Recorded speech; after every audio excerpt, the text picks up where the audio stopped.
Nessa aula aqui a gente vai começar a falar sobre validação de dados na nossa API. A gente vai validar todos os dados da nossa API, tanto dados que vierem no body, no header, no params e no query params também.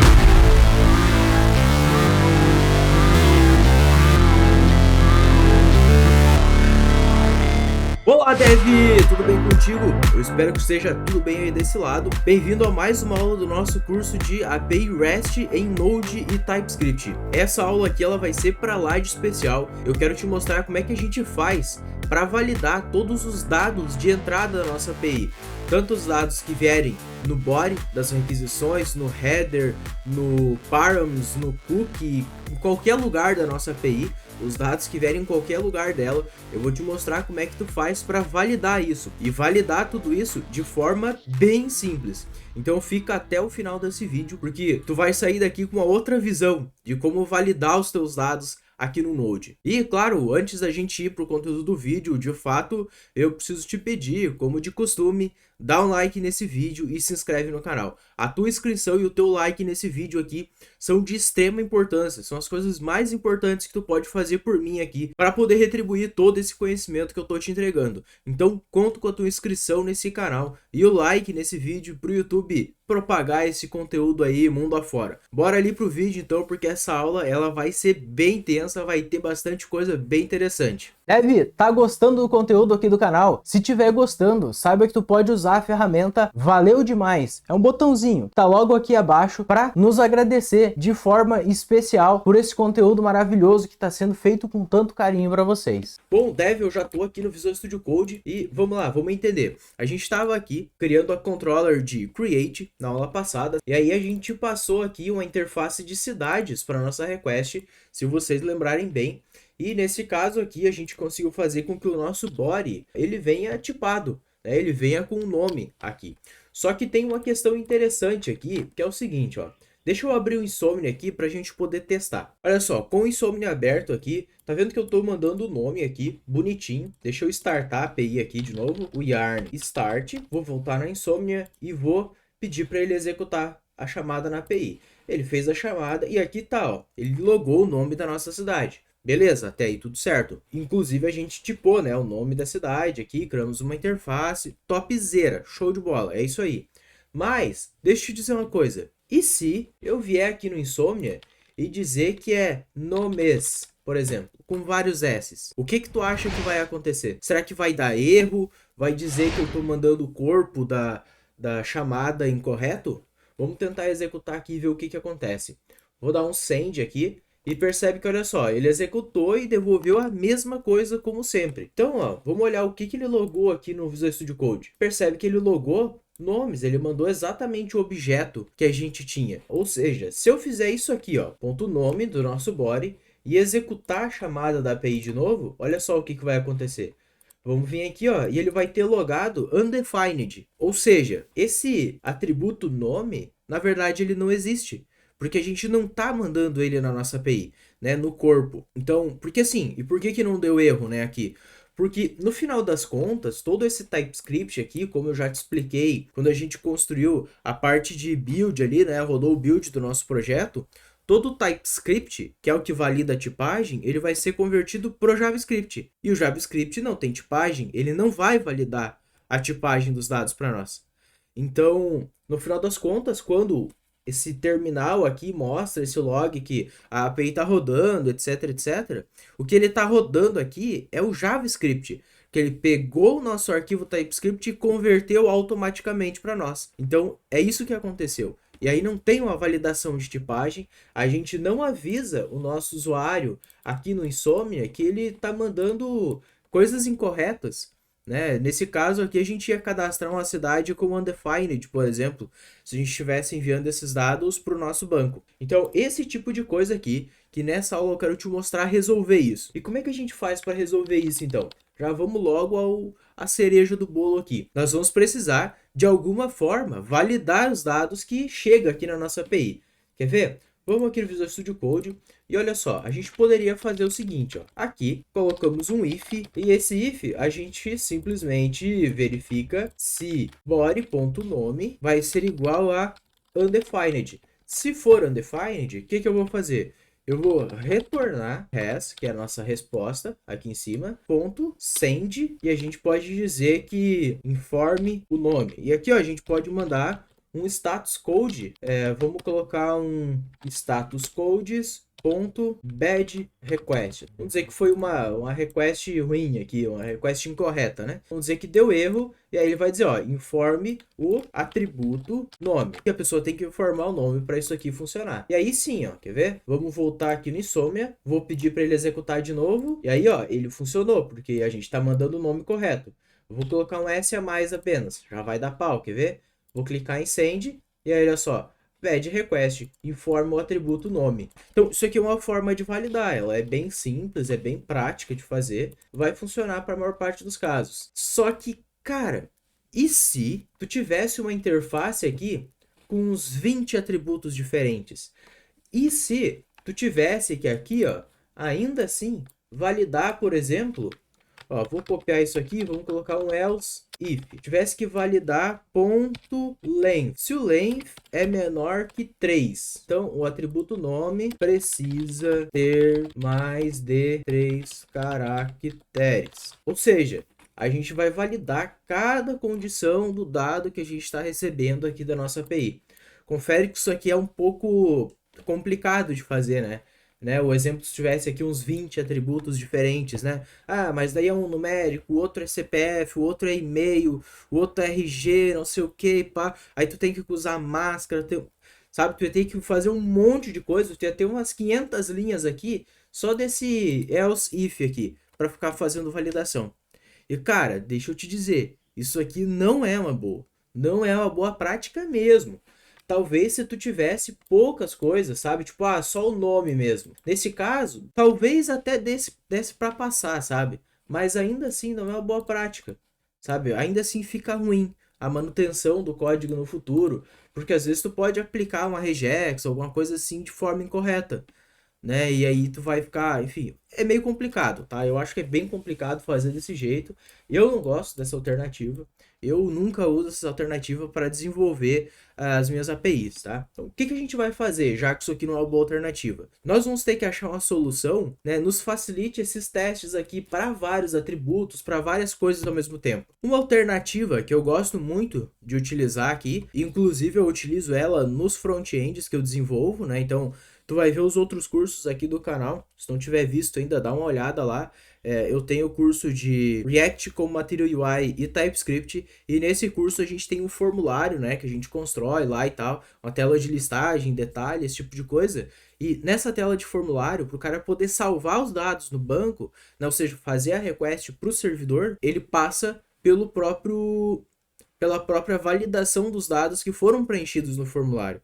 Então, e lá no front-end, eu utilizo a biblioteca chamada IUP, que ela faz justamente essa validação. A gente constrói um esquema dizendo que, sei lá, o atributo X, ele tem que ser string, é obrigatório, tem que ter tantos caracteres, tem que ser, sei lá, uma máscara, não sei do que. Enfim, a gente consegue fazer todo tipo de validação ali de forma super simples. A gente constrói esse esquema de validação e aí depois aplica, né, pede para esse esquema de validação validar todos esses dados para nós de uma vez e a gente devolve a mensagem de erro para o usuário, naquele caso lá dentro das inputs. Então essa mesma lib eu gosto de utilizar aqui no back-end, porque, bom, a gente vai estar validando os dados, por exemplo, para a criação de uma cidade e o mesmo esquema de validação que a gente utilizar aqui, o cara que está desenvolvendo o front-end lá em React com o YUP vai poder utilizar esse esquema também. Então a gente tem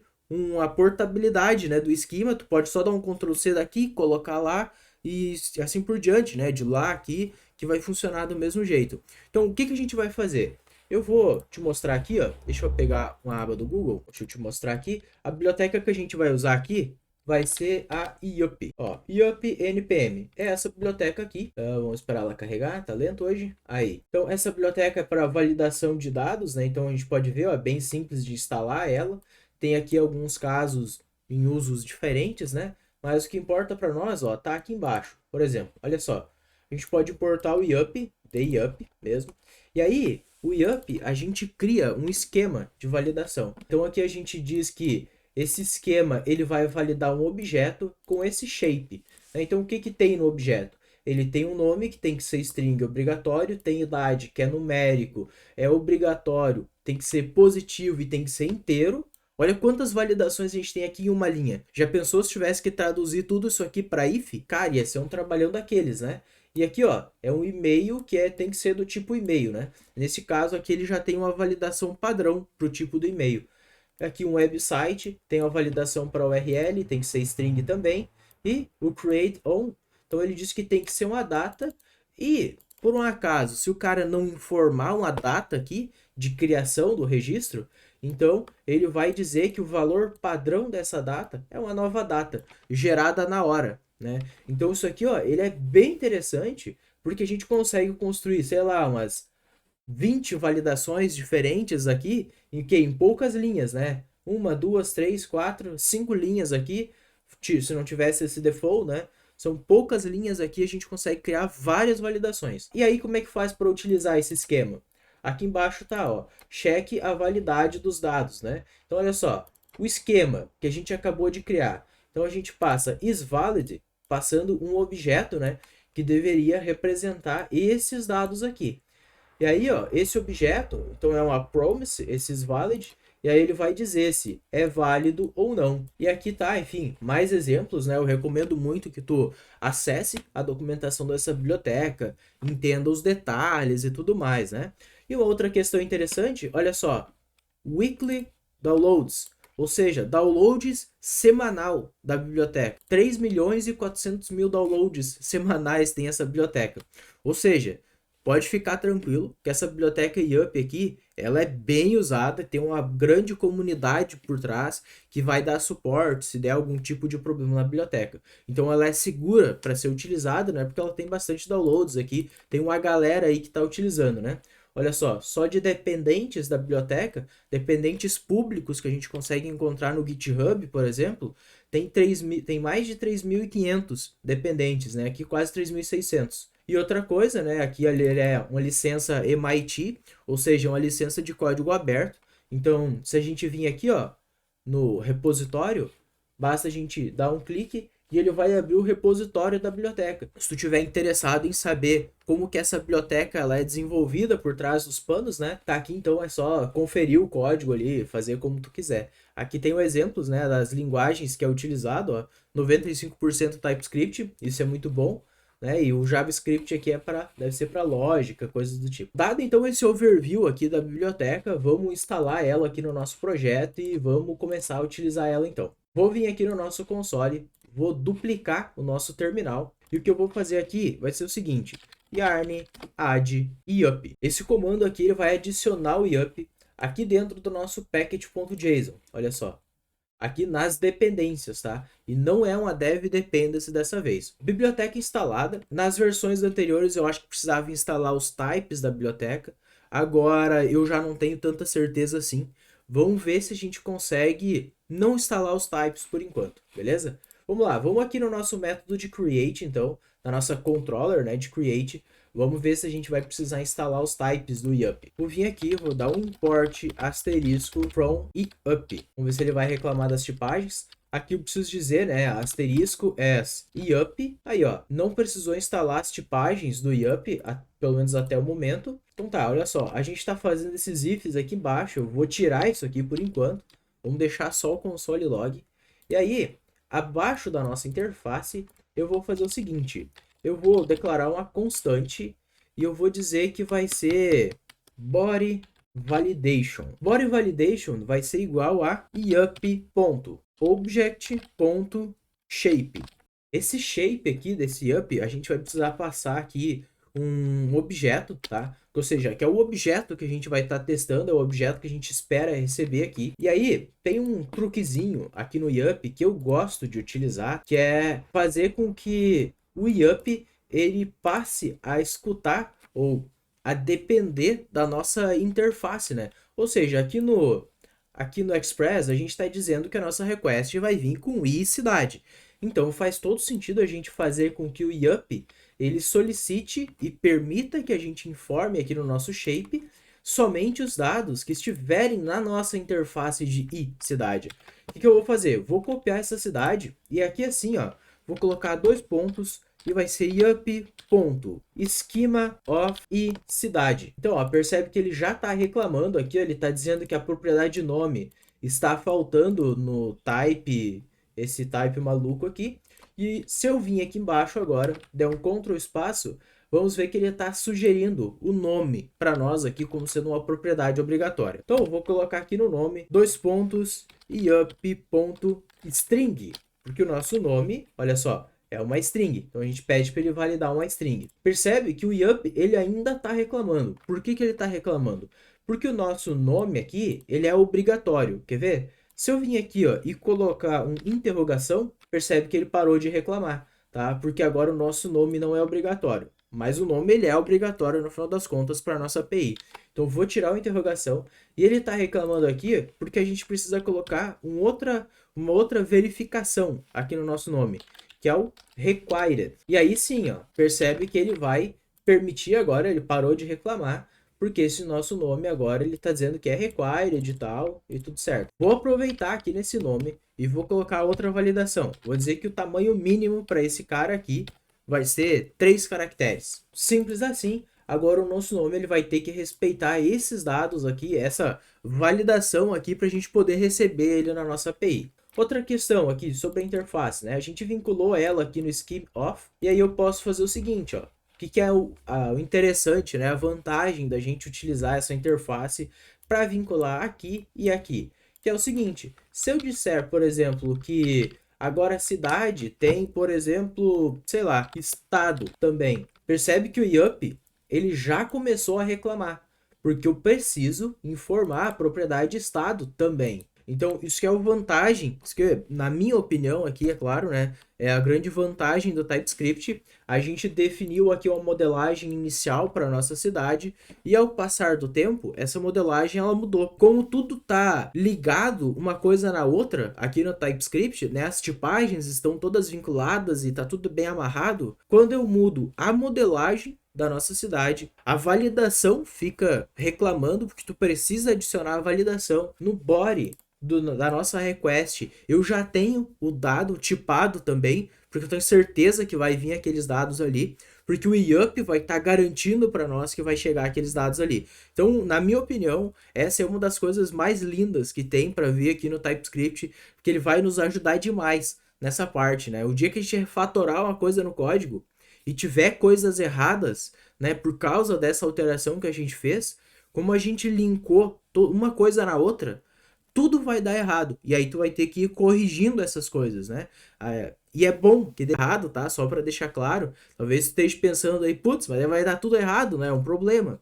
Não, não é um problema, porque se tu não corrigisse e mandasse para produção, aí sim, aí ia ser um problema, porque o teu cliente ia chegar lá e ia pegar um bug, né? Tu ia entregar um bug para ele ali, um bug que ele é evitado graças ao TypeScript. Então, só para justificar aqui brevemente o porquê que eu gosto tanto de utilizar o TypeScript nos meus projetos. E eu espero, sinceramente, aí que não tenha ficado, que não esteja muito complexo toda essa parte aí do TypeScript para ti. Se tiver, não esquece de colocar nos comentários, né? E aproveitando que a gente falou dos comentários, antes da gente terminar o vídeo, ainda não terminou, tá? Vamos mostrar mais um detalhe ali. Não esquece de dar o like nesse vídeo e se inscrever nesse canal. Isso aí é muito importante para mim aqui, porque dá um feedback real ali dizendo: pô, tem uma galera se inscrevendo no canal, estão dando like nos vídeos, estão gostando do conteúdo. Então, eu me incentivo, me empolgo diretamente a produzir mais cursos, mais vídeos como esses aí, para agregar conhecimento para vocês, beleza? Bom, vamos continuar então. Beleza, Dev, é o seguinte, a gente tem então o nosso esquema de validação. Deixa eu apagar esse estado aqui, a gente não precisa dele, tá? Só foi de exemplo mesmo. A gente tem o nosso esquema de validação. Só que se eu vir na API e tentar executar, ele só reclamou que o server está desligado, porque ele deu pau aqui no server, ó. Deixa eu startar o server de novo. Servidor iniciado, volto aqui na nossa Insomnia e agora sim, pedi para ele executar e ele executou perfeitamente, né? Se eu ver o log, olha, ele logou como undefined, porque a gente ainda não está utilizando de fato o nosso esquema de validação. A gente criou o esquema, mas não está usando ele. Vamos utilizar ele então. Olha só, vou copiar esse esquema aqui, vou descer aqui embaixo, eu vou fazer o seguinte, ó. Eu vou fazer um try catch await body validation ponto validate, e para esse validate eu vou passar o nosso rec ponto body e ponto e vírgula. Só que tem um detalhe, né? A gente precisa dizer, olha só, que esse nosso, para isso aqui funcionar, percebe que eu estou utilizando o await aqui, né? Para ele executar aqui, eu preciso dizer que esse nosso create, na verdade, ele é async, né? Ele é uma função assíncrona e funciona tudo bem aqui, tá? O Express vai entender isso. E aí sim, eu consigo utilizar o await. O await vai esperar a nossa validação acontecer. Se a nossa validação acontecer com sucesso, ele vai entregar uma nova versão dos nossos dados corretos, se a gente utilizar um default, por exemplo, bem aqui. Então eu vou fazer o seguinte, ó. Do lado de fora, eu vou criar um let e eu vou dizer que vai ser aqui, ó, validated data. E vai ser igual a undefined, mas a tipagem dela aqui vai ter que ser cidade ou undefined de fato. E aí, ó, esses dados aqui eu vou fazer o seguinte, vai ser validated data igual ao await, né? Ou seja, igual aos dados que a gente está recebendo aqui, os dados validados que a gente recebeu, tá? Então, agora sim, ó, vou copiar esse validated data e vou substituir aqui embaixo para fazer o log dos dados que foram validados de fato. E aí, tem uma questão, tá? Percebe que eu coloquei dentro de um try catch e coloquei o await. Por quê? Porque essa validação, ela pode dar errado. E quando essa validação dá errado, ela vai estourar uma exceção e ele vai cair no catch. Aqui no catch, ele vai retornar para nós o que eles chamam ali de yup exception. Acho que é yup error, alguma coisa assim. Então eu vou dizer que aqui, ó, const yup error vai ser igual a error, e o error, ele é um yup.error. Onde é que tá a tipagem de error? Validation error. Aí, é isso aí, ó. Então, o yup, ele é um yup validation error, tá? Só tô fazendo isso pra gente conseguir ter a tipagem das coisas aqui. E aí, eu vou fazer o seguinte, ó. Eu vou fazer um return agora. Ou seja, porque deu erro na nossa validação dos dados. Eu não quero que o código que esteja abaixo aqui seja executado. Ou seja, por exemplo, a criação do dado no banco, de fato, né? Não pode ser criado porque, afinal de contas, deu erro na execução, né? Então, se deu erro, eu vou dar um return de res.json, tá? O que é esse JSON aqui, se vocês lembrarem bem? Ele vai ser os dados que a gente vai mandar para o front-end. Que dado que eu vou mandar para o front-end? Eu vou mandar um objeto, eu vou dizer que vai ser errors, porque pode ser vários erros, e esse errors, ele é um objeto também, e eu vou colocar aqui que vai ser default, yup_error.message. Porque assim, ó, quando a gente está validando o yup, ele vai dar um erro e ele vai retornar uma mensagem de erro, né? Dizendo o que é que foi que deu errado naquele campo que ele estava validando, por exemplo. Mais para frente eu quero mostrar para vocês como é que faz para validar vários campos de uma vez, mas nessa aula aqui a gente vai parar por aqui mesmo, tá? Mas vamos ver então o que que acontece aqui quando a gente executar de fato o Insomnia, né? Olha só, aqui no Insomnia, percebe que a gente está mandando nomes errado, certo? Tinha que ser nome. Então, vou dar um send e vamos ver o que vai acontecer. Percebe que ele ainda deu 200, né? Porque a gente não definiu o status correto lá. Mas aqui tá, ó. Ele disse que deu erro. E o erro padrão que deu aqui, ó, que o nome is a required field. Então, o nome é um campo obrigatório. Então, eu vou fazer o seguinte, ó. Vou descomentar esse nome. Vou pedir para ele enviar de novo. Deu certo. Agora, vou reduzir. Vou dizer que são só 2 caracteres que temos aqui. Vou pedir para enviar. Ele vai dizer, ó, nome must be at least 3 characters. Então, ele tem que ter 3 caracteres primeiro, pelo menos, para a validação poder passar. Deixa eu passar aqui, ó, um true, por exemplo. Vamos ver o que que acontece. O true ele aceitou, né? Certo? Ele interpretou que true ele transformou em string. De repente foi alguma coisa assim. Não tinha passado por isso ainda. Deixa eu colocar 1, 2, 3 aqui para ver o que acontece. Aceitou também. Se eu passar 1, 2, aí ele vai dizer também que deu errado, né? Então, ou seja, a gente até pode passar esses textos aqui, só que ele vai interpretar isso aqui, ele vai converter isso aqui para string no final das contas, né? Então ele não vai deixar. Só que se lá na minha validação eu tivesse dito que tinha que ser um boolean, por exemplo, no nosso nome, e eu passasse uma string ou passasse um numérico mesmo, ele não ia aceitar. E aí sim ele ia reclamar corretamente, né? Então tá, é isso aí. A validação inicial ela tá feita. Isso aqui é a primeira versão dessa validação que eu queria mostrar para vocês. Vamos só refletir uma coisinha aqui, ó. Deixa eu fechar esse terminal. Percebe que essa validação aqui, ela tá ocupando essa parte de código, tá ocupando mais isso aqui tudo ainda de código. Então, na minha humilde opinião aqui, isso aqui ainda não é uma prática perfeita. Tá bem melhor. Dá para utilizar desse jeito. Porque, enfim, a validação de fato pode colocar uns, sei lá, 20 atributos, só vai ocupar as linhas que estiverem aqui em cima e tu vai ter uma porrada de validação para um monte de coisa. Então já é bem melhor.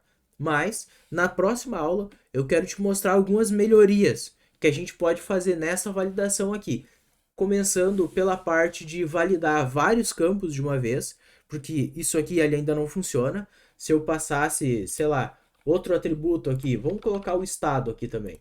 Ó, se eu colocar estado aqui, por exemplo, vamos duplicar aqui e vamos passar estado também. Vamos ver se ele vai reclamar. Talvez ele até reclame, mas aí tem uma outra peleia aqui que vai dar problema ainda.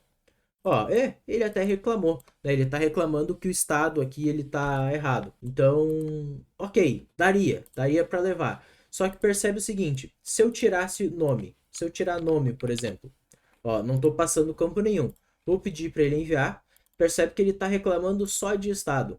Eu acho que o ideal nesse caso aqui seria ele reclamar de todos os erros de uma vez só, tá? Então na próxima aula eu quero te mostrar esses detalhes, como melhorar essa validação no YUP, alguns truques que a gente consegue fazer aqui dentro para a gente poder retornar esse erro de forma bem mais simples, de forma bem melhor, né? Para ficar bem melhor de fato a nossa API. Dev, eu espero que tenha gostado desse vídeo. A gente se vê na próxima aí. Valeu!